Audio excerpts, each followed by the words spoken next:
We go to Christian Benavides with the latest. And Christian, the president has given himself before 2 weeks to make a decision on a strike.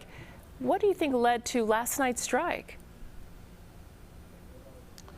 Suzanne, that's absolutely right. President Trump initially had said that he would give it 2 weeks before making a decision about whether or not the U.S.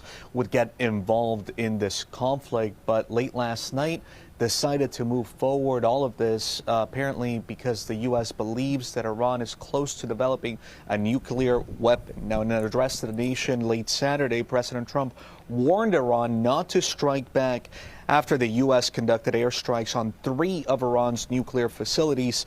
He said, quote, "This cannot continue. There will be either peace or there will be tragedy for Iran."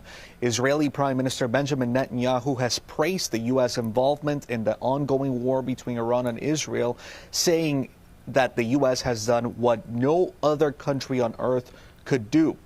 News of the strike came hours after it was revealed B-2 bombers were dispatched from Missouri to Guam.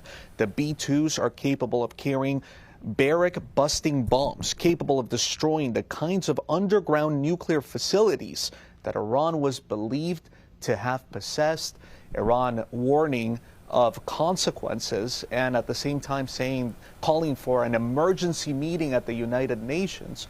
We also know that overnight Iran struck a number, Israel had a number of Iranian strikes that made landfall in Israel as that conflict now continues to escalate. So, Christian, the Pentagon expected to give a briefing in about 30 minutes. What are we expecting to learn? What do you think?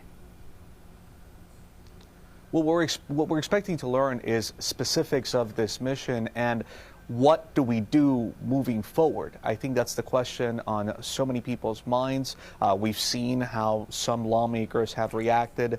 There's been some bipartisan backlash against this and questions over whether President Trump unconstitutionally went past Congress to essentially carry out an act of war. Suzanne? Christian, thank you so much for joining us.